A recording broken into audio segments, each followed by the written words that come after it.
In a world where wealth can vanish in a heartbeat, Bella was born into luxury until tragedy struck. An accident stole her parents, her memory, and her home, leaving her to roam the streets in rags. But fate had a plan. A poor construction worker's kindness would save her life, and a secret she carried would change his destiny forever. Don't forget to like, share, comment, and subscribe for more powerful stories. Bella's life was like a dream. She was born into money, comfort, and happiness. Her father, Chief Okafor, was one of the biggest oil merchants in Lagos. He was tall, strong, and respected everywhere he went. People bowed when he passed. Her mother, elegant and graceful, ran a big charity that helped widows and orphans. She was known for her kind heart and her gentle smile. Bella was their only child.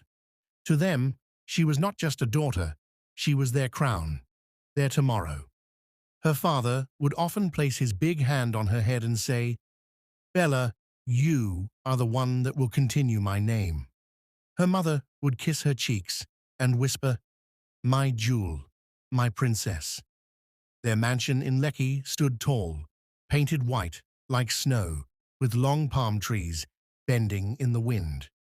At night, the lights from the building shone like a palace.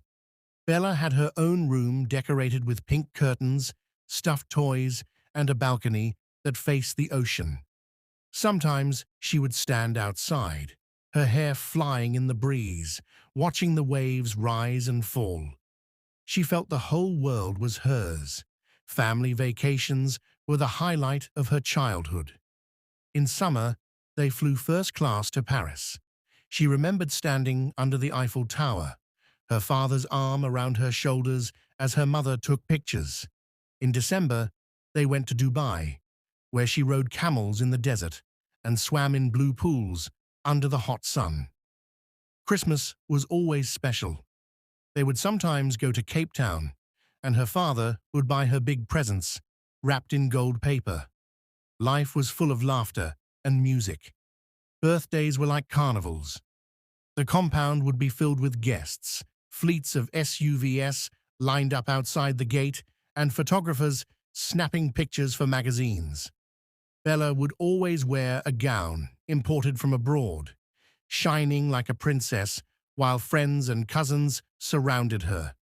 Music blasted from speakers, children danced, and chefs carried trays of food and drinks. But beyond all the riches and glamour, Bella was a soft, gentle soul. She was not spoiled like other rich children. She loved to sing in the choir at church.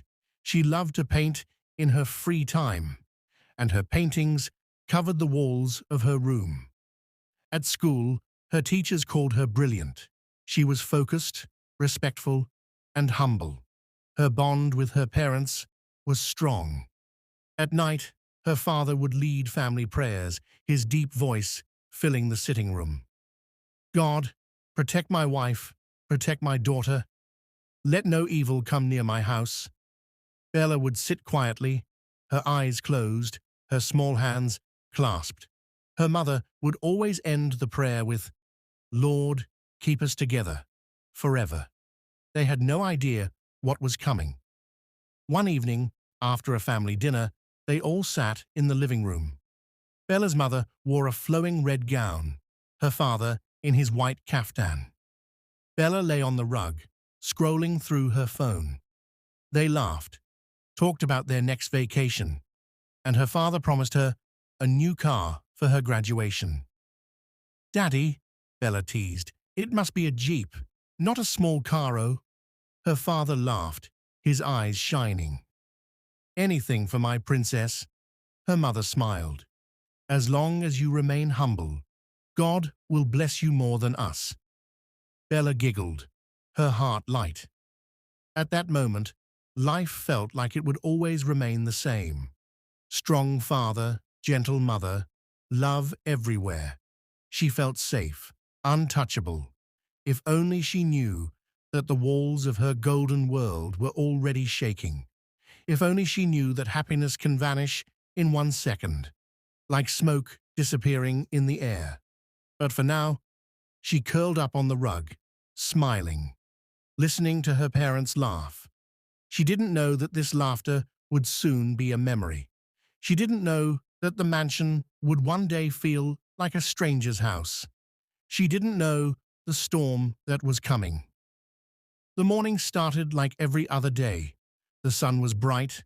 Birds chirped on the mango tree outside Bella's university dorm. She had just returned from lectures, her bag still on her shoulder, when her phone rang. It was her father's driver. "Hello, Uncle Bala, how far?" Bella said cheerfully, expecting to hear about groceries her mother had asked him to deliver, but the voice on the other end was broken, shaking. "Bella, it's your parents. Accident." The words dropped like stones. Her heart skipped. "What do you mean, accident? Where are they?" "Hospital. Critical." "Bella, your parents." His voice cracked. Then the line went dead. Bella froze, the phone slipping from her hand. The world around her began to spin. Her legs trembled as she tried to stand, but before she could take a step, a fellow student grabbed her. "Bella, what is it?" My parents," she whispered, and then her body went weak, collapsing to the ground. By the time she woke, she was in the hospital corridor. Nurses whispered. A doctor stood nearby, his face dark with sorrow. She saw the family lawyer approaching with red eyes. "Doctor, where are my parents?" Bella cried, her voice shaking. The doctor removed his glasses slowly. "I'm sorry. They didn't make it." The world shattered. Bella screamed, her voice echoing through the hospital halls. She fell to the floor, banging her fists against the tiles, calling, "Daddy! Mummy! Please wake up!" Tears streamed uncontrollably down her cheeks, her mother's perfume, her father's laugh, their voices from last night's dinner, all gone. Shock struck her like thunder. Her mind could not carry the weight. Within days, her memory began to fade. Doctors called it trauma-induced amnesia. She forgot her class schedule. She forgot her home address. Sometimes she forgot her own name. One night, still in the hospital ward, she simply walked out. No one noticed. She wandered into the streets barefoot, her gown stained with tears. She did not know where she was going. Her memory was blank, her mind empty. That was the day Bella, the rich man's daughter, disappeared. From then on, Lagos knew her as just another homeless girl. She scavenged dustbins for leftover bread. She drank water from broken sachets. She slept in abandoned buildings where rats ran across the floor at night. Her long hair became tangled and dirty. Her fine skin grew rough. People mocked her. Some children threw stones at her, laughing. "Mad woman," they called. Market women chased her away with sticks whenever she tried to pick scraps. Taxi drivers spat near her feet. Nobody knew she was once the same Bella who had stood proudly in Dubai malls, who had worn gowns from Paris. The rich man's mansion was still standing tall in Lekki, but his only daughter now walked barefoot under the sun, her eyes blank, her voice mumbling to herself. Sometimes she would hum songs from the church choir without knowing where the memory came from. Sometimes she would sit by the roadside, staring at cars as if waiting for her parents' SUV to pull up and carry her home. But nobody came. One evening, it began to rain heavily. Bella hid inside a broken kiosk. She hugged herself, shivering, her stomach empty. Thunder roared above her, tears mixed with raindrops on her face. She whispered to herself, "Mummy, where are you? Daddy, why did you leave me?" Her voice was drowned by the storm. That night she found an uncompleted building. The walls were bare, no roof, just blocks standing like skeletons. She lay on the cold cement floor, wrapping her arms around her body. Mosquitoes buzzed, dogs barked in the distance. This was her new home. Nobody cared, nobody looked for her. The golden girl of yesterday was now a shadow, lost in the city, her laughter buried with her parents. And somewhere, fate was preparing another broken soul who would cross her path. In another part of Lagos, far from the mansions and tall glass buildings, lived a young man named Cheek. His life was the direct opposite of Bella's golden childhood. Where she once had everything, he had nothing. Cheek lost both parents when he was only 10. His father died from a sickness that the hospital demanded money to treat. His mother, broken from the loss, followed a few months later, leaving Cheeky alone in the world. No uncle took him in. No aunt asked after him. Relatives turned their backs, each one pretending they were too poor to help. So Chika grew up on the street. He learned to fight hunger, to endure cold nights, to protect himself from bullies. At 18, he began carrying loads for market women just to get a few coins. At 25, he found work at a construction site, hauling blocks, mixing cement, sweating under the hot sun. Every morning, he rose before the rooster crowed. His one-room apartment was in a crowded slum. The zinc roof leaked whenever it rained. The mattress on the floor was old and thin. But it was all he could afford. Cheek never complained. His hands were blistered, his shoulders bent from carrying heavy blocks, but his heart was strong.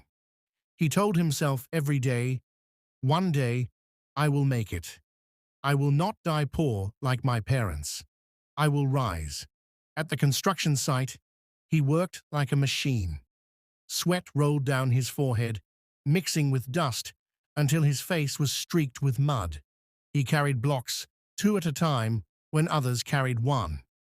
His colleagues sometimes mocked him. "Chike, you want to kill yourself?" This work no be for stubborn people. But Chike only smiled. He knew he had nothing else. This work was his only chance to survive. During break time, while others joked and smoked cigarettes, Cheeky would sit in a corner with his small plate of rice and beans, eating slowly, saving half for later. He had no family to call, no one to check on him. The silence of his life was loud, yet despite his struggles, Chike had a kind heart. He never turned away from beggars. Sometimes he shared food with hungry children in the street. He knew what it meant to starve, to be forgotten. Deep down, he longed for something more than just survival. He wanted someone to care about him, someone to call family again. But he had accepted his fate. One particular afternoon, after hours of heavy lifting, Cheeky sat down under a shed to eat his lunch. The food was simple, white rice with stew wrapped in nylon. He opened it carefully, his mouth already watering. But just as he raised the first spoon, his eyes caught movement at the edge of the sight. It was a girl. She wore torn clothes, her hair tangled and dirty. Her face was smeared with dust, but something about her looked different. She was digging through a dustbin nearby, searching for scraps of food.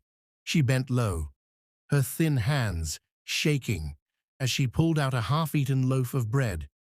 Cheek's heart clenched. He had seen many homeless people before, but this one struck him differently. Her face, though roughened by suffering, still carried a strange beauty, like someone who didn't belong in the gutter. He looked down at his food, then back at her. Slowly, he stood and walked towards her. "Hey," he called gently. The girl flinched, hiding the bread behind her back. Her eyes darted like a frightened animal's. "Don't eat that," Cheek said softly. He held out his plate. "Please, take mine instead." For a moment, she just stared at him, confused.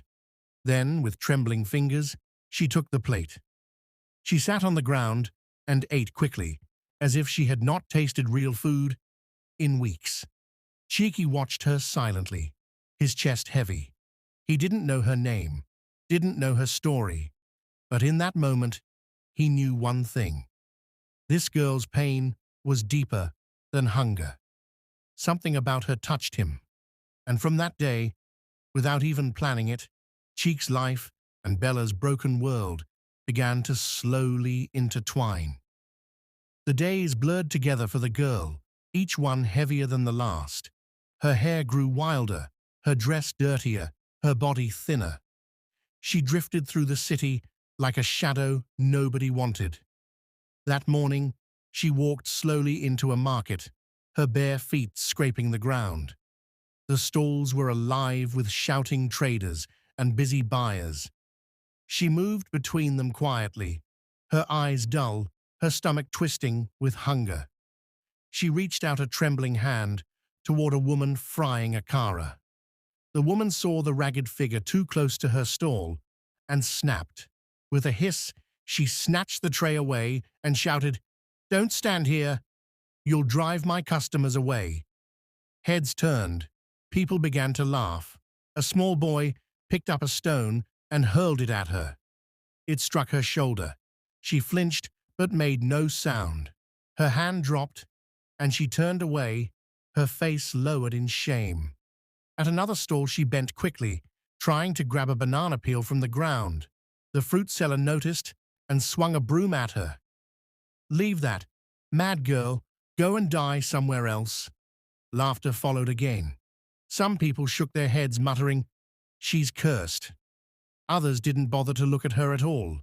She drifted away silently, her lips pressed together, her body trembling. By noon, the sun beat down hot.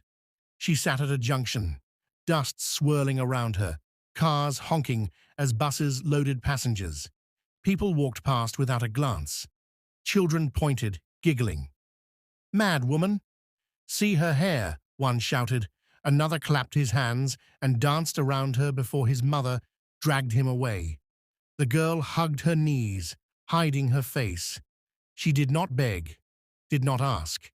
She simply endured. From across the road, Cheek noticed her. He was carrying blocks at the construction site, sweat pouring down his back. But his eyes lingered on her. The way the crowd mocked her twisted something inside him. He swallowed hard, his chest heavy.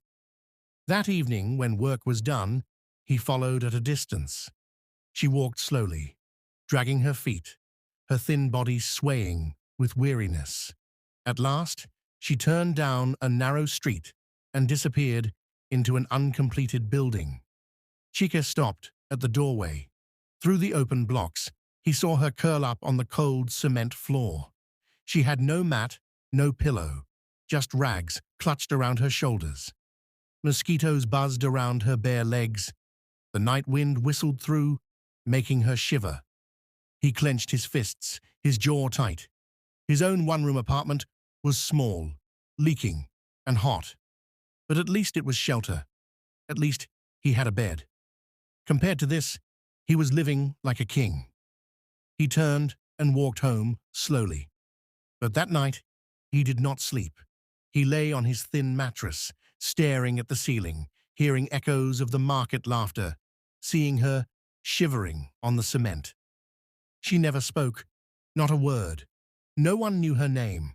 The world had erased her voice, erased her place, treated her as if she were less than human.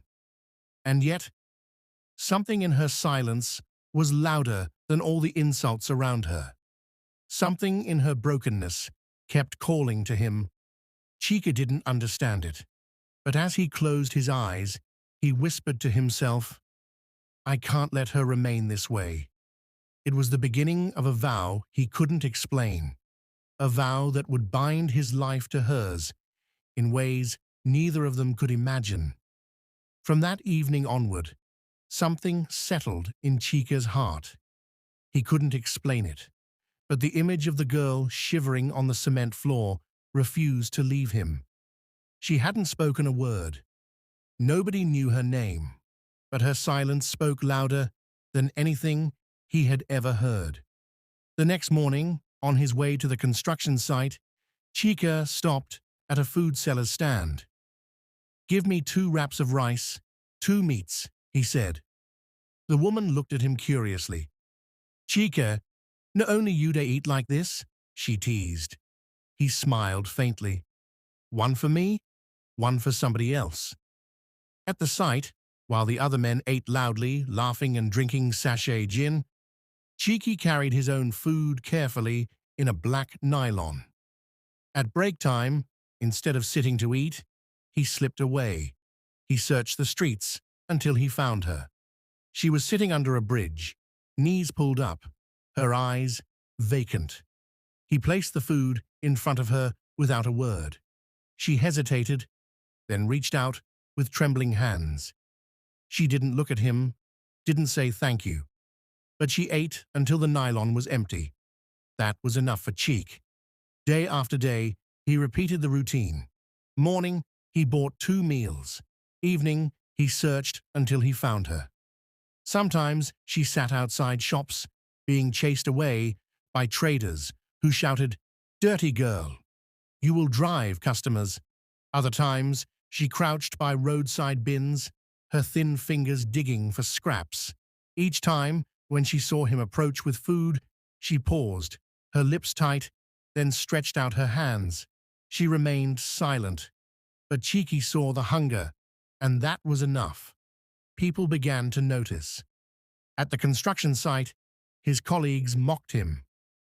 "See this moo-moo," one laughed. "He dey waste money on mad girl we no even sabi talk." Another added, "Better marry her. Oh, at least she no go demand bride price." Laughter rippled through the site, but Cheek said nothing. He carried his blocks, his heart steady. One evening, as he gave her bread and water, a group of neighborhood boys passed by. They pointed and shouted, "Cheek, no your wife be this." Another yelled, "Madman and mad woman, perfect couple." Cheek's jaw tightened. He wanted to shout, but he held himself. He only placed the food gently in her lap and walked away. Inside, though, his heart bled. He wasn't doing this for applause. Something inside him whispered this girl's story wasn't ordinary. Over time, he began to learn her habits. She slept most nights in the same uncompleted building, curled on bare cement, with rags for cover. People avoided her as though she carried a curse. Yet sometimes, in quiet moments, he heard her humming. Broken tunes, soft like church hymns, drifting into the night. One particular night, the sky was heavy with rain. Chica found her shivering in the building, her body curled tightly against the wall. He rushed back to his one-room apartment, grabbed his spare wrapper, and returned. Gently, he laid it over her. She stirred, but didn't push it away. For the first time, she didn't look at him with suspicion. She simply closed her eyes and slept. It was then Cheeky realized he wasn't just feeding her, he was protecting her. Days passed into weeks. Slowly, she began to respond. When he placed food before her, sometimes she would lift her eyes briefly. Sometimes she gave the faintest nod, so small he almost thought he imagined it. Then, one evening, as the sun melted into the horizon, they sat together in silence. She had eaten the food he brought. Cheeky was about to stand and leave when suddenly she turned her head. Her lips parted. Her voice, low and hoarse, like rusted metal, came out for the first time. "Tomorrow, don't forget, play this number." She whispered a sequence of digits, slow and clear, then turned away again, curling on the cement floor. Cheeky froze. His breath caught. She had spoken. After weeks of silence, she had spoken. And what she gave him was not a name, not a thank you, but numbers. He stood there, heart racing. He wasn't a man of gambling. His money was too little to waste on foolish risks, but her voice, her eyes, her strange calm, He couldn't shake it. That night, lying on his thin mattress, he stared at the ceiling, hearing her voice again and again. Play this number. By morning, curiosity gnawed at him. He decided to try. If nothing happened, it was only a little money lost. But if something did, he refused to dream too far. That evening, he walked to a small kiosk near the junction. The lottery man sat lazily on a stool, chewing groundnuts. "You want to try your luck?" the man asked with a grin. Cheeky hesitated, then nodded. "Yes, I want to play these numbers." He wrote down the digits exactly as she had given them. His hand trembled as he passed the slip. The man laughed. "Hope say this one go change your life, oh." Chica forced a smile, collected his ticket, and slipped it into his pocket. As he walked away, he whispered, "If nothing happens, at least I tried. But if something happens—" He shook his head, refusing to finish the thought. But deep inside, his heart was racing. He had no idea his life was standing on the edge of a miracle. The ticket sat quietly in Cheek's pocket for days. At first, he almost forgot about it. Work at the construction site was as hard as ever. Blocks to carry, cement to mix, sweat soaking his shirt. Yet every evening, when he lay down on his thin mattress, he would touch the slip of paper and hear her voice in his head. Play this number. Finally, the day of the draw came. People gathered around the small kiosk at the junction, their faces eager, some already clutching their tickets like treasure. The radio crackled with static. Then the announcer's voice boomed out, "Tonight's winning numbers are—" One by one, the numbers were called. Cheek's heart thudded. He pulled out his ticket, his hands trembling. First number, correct. Second, correct again. His eyes widened. Third, fourth, each one matched. By the time the final number was called, his breath stopped. He looked at the paper in his hand. Every single digit matched. He had won. For a long moment, he just stood there, frozen. The crowd around him screamed. Some cursed their luck, others celebrated small wins. But Cheek's legs grew weak. He stepped aside, leaned against a wall, and whispered, "Jesus, Jesus Christ." The next few days were like a whirlwind. He was called to the lottery office, where his win was confirmed. Millions. Enough to change his entire life. Enough to buy freedom from sweat and cement. Enough to silence hunger forever. In 1 week, Cheek transformed. He moved out of his leaking one-room apartment. He bought a house in a decent estate, with tiled floors and bright lights. He no longer carried blocks. Instead, he sat in meetings with lawyers and agents. He invested part of his winnings into real estate, buying lands and small properties. His name began to spread. People who once mocked him now greeted him with respect. Old neighbors who ignored him now came knocking, asking for favors. Cheeky wore new clothes, ate in fine restaurants, and drove a car for the first time in his life. To everyone else, he was a lucky man who had escaped poverty overnight. But inside, he was restless. Each night, as he lay in his big bed, he remembered her, the homeless girl with tangled hair and sad eyes, the one who once scavenged bins for leftovers, the one who gave him the numbers. He remembered the way she ate his food with trembling hands, the way she sometimes hummed broken songs. She had given him more than food. She had given him destiny. And yet, where was she now? Weeks passed, and Cheek's wealth grew, but his mind refused to rest.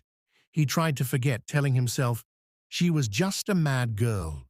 She doesn't even know what she did." But guilt ate at him. He couldn't shake the truth. Without her words, he would still be at the site, carrying blocks.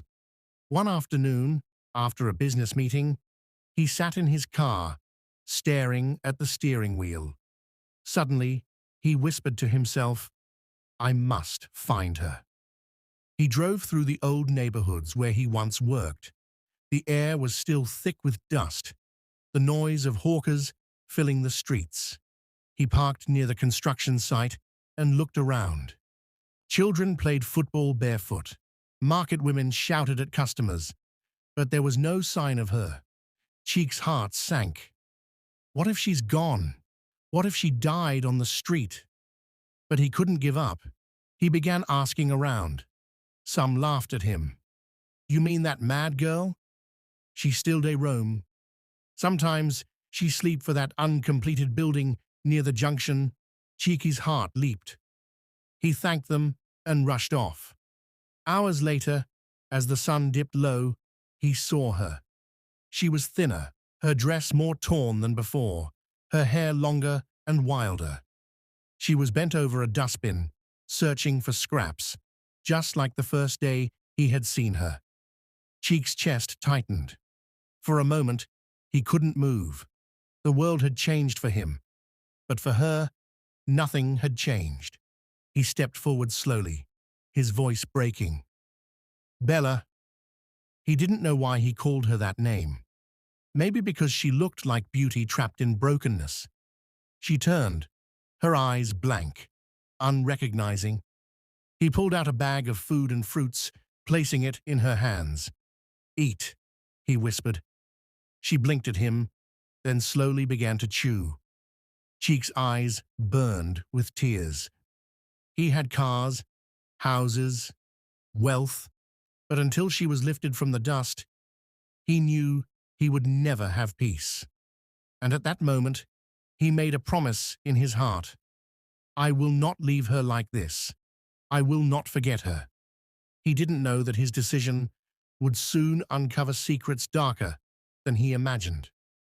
Chica could not rest.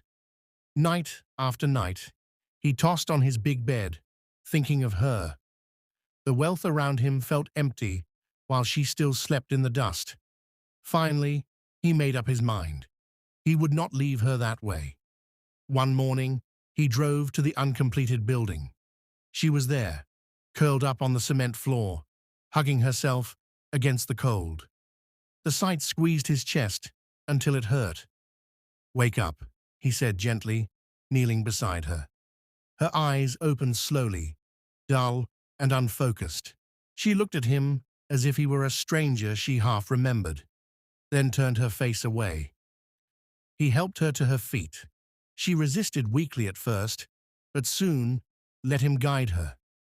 Together, they walked past curious passers-by who stared and whispered, "Na wa o, rich man carry mad girl enter him car." Wonders. Others laughed, shaking their heads. Cheek ignored them all. He opened his car door and helped her sit inside. She touched the leather seat softly, as if it was something strange, something familiar but far away. Then, her eyes clouded again. He drove straight to a psychiatric hospital. A doctor, calm and professional, listened as Cheeky explained what he knew. "She lives on the street. She hardly speaks. She wanders and sleeps in abandoned places. Please, doctor, she needs help." The doctor studied her, asked her name, but she said nothing, only stared at the wall. After a long examination, he gave his conclusion. "This is not madness, it is trauma. Deep shock has locked her mind. With treatment, she can recover, though it will take time." Cheek nodded quickly. "Do whatever it takes. I'll pay within hours." She was bathed by nurses, dressed in fresh clothes, and given a clean bed. She lay on the white sheets, staring at the ceiling as if she couldn't believe where she was. Cheeky visited every day. Sometimes he brought fruit, sometimes warm meals. At first, she didn't respond. She would eat, but her eyes stayed distant, her lips sealed. Other times, she would hum softly under her breath, broken tunes that sounded like church songs. One evening, as he sat by her bed, she suddenly looked at him. For a second, her eyes cleared, almost sharp, almost human again. Cheeky leaned forward, hopeful. "Do you remember anything? Your name? Where you come from?" But she only blinked, shook her head faintly, and turned away. His heart sank. Still, he refused to give up. Weeks passed, and small changes appeared. She began to walk in the hospital garden with the nurses. She smiled faintly when she tasted sweet fruits. Once she even whispered, "Thank you," though her voice was so low he almost thought he imagined it. For Cheek, those small signs were enough. He sat with her under the evening sun, watching her trace shapes in the sand with her finger. She seemed like someone slowly returning from a long, dark place, but the journey was not complete. The nurses noticed too. "She's responding well," one of them told Cheeky. "Her eyes are clearer. She will come back slowly. She just needs time." But to Chike, time was not the issue. What bothered him was the mystery. Who was she? How did a girl with such delicate features, such hidden grace, end up on the street like an animal? He wanted answers, but she gave none. Her mind was like a locked door. Still, he stayed. He had promised himself the day he found her by the dustbin that he would not abandon her. And though he didn't know her name, her past, or her story, one thing was clear. His future was now tied to hers. And deep in his heart, he felt that when the truth finally came, it would shake both their lives forever. Weeks of treatment passed, and slowly, like light breaking through clouds, she began to change. The blankness in her eyes started to clear. She began to speak more, short words at first, then sentences. She laughed once, a soft, broken laugh that made Chica's chest tighten with hope. Then, one evening, as they sat in the hospital garden under the fading sun, it happened. She touched her chest, her voice trembling. My name, Bella." Isabella Okafor. Cheeky froze. The name rang in his ears like a bell. He had never known it, but hearing it now, he felt the weight behind it. It sounded like royalty, like a story bigger than she had ever told. She looked at him, tears filling her eyes. "My parents, they died. Accident. After that, I lost everything. My mind, my home. I was on the streets." Chica's hands trembled. He wanted to pull her close, to protect her. He had guessed her story was not ordinary, but he never imagined she was from such a family. When she was strong enough, they went together to her father's mansion in Lekki. Bella's steps slowed as they approached the tall gates.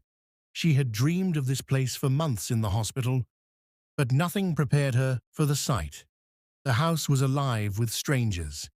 Expensive cars lined the driveway. Children played by the pool.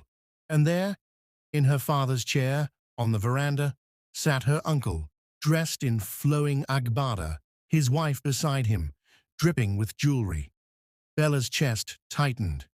"My parents are gone, but why didn't they look for me?" Her uncle's wife gasped when she saw Bella. "Jesus! She's alive!" Her uncle stood, his face pale. "Bella, my dear, we thought you were gone." But his words didn't match the fear in his eyes. Questions piled up in Bella's heart. Why hadn't they searched? Why hadn't they even asked the police? The family lawyer, who still respected Bella's father's memory, whispered to Chica later that night, "Something is wrong. Your uncle had debts, big debts." With Cheek's help, Bella hired investigators. For weeks, they dug into the past. The truth they uncovered left her shaking with rage. Her uncle had arranged it. He had bribed a mechanic to tamper with the brakes of her parents' car. The accident was no accident. It was murder, planned so he could inherit Chief Okafor's fortune.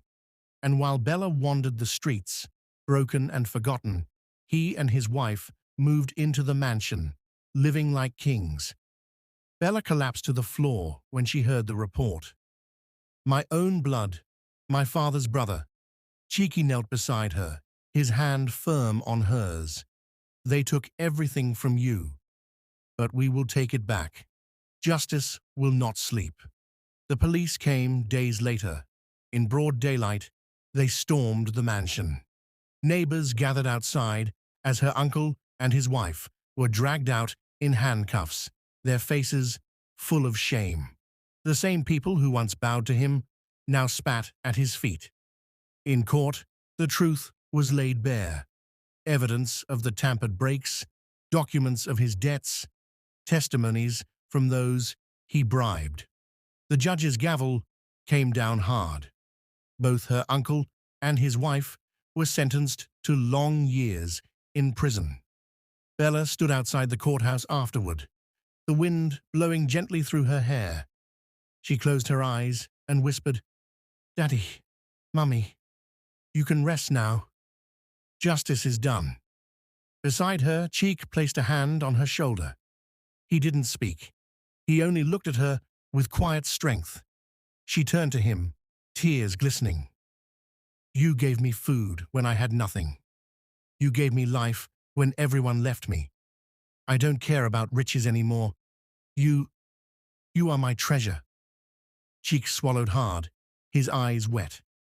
"And you gave me numbers that changed my life. But more than that, you gave me purpose. Without you, I would still be carrying blocks. You saved me too." Bella together, they walked away from the courthouse, hand in hand. The girl who once roamed the streets in rags had reclaimed her name, her dignity, and her tomorrow. And beside her was the boy who once had nothing but kindness in his pocket. Their pain had turned into power, their tears had turned into triumph, and their love became the foundation of a new beginning.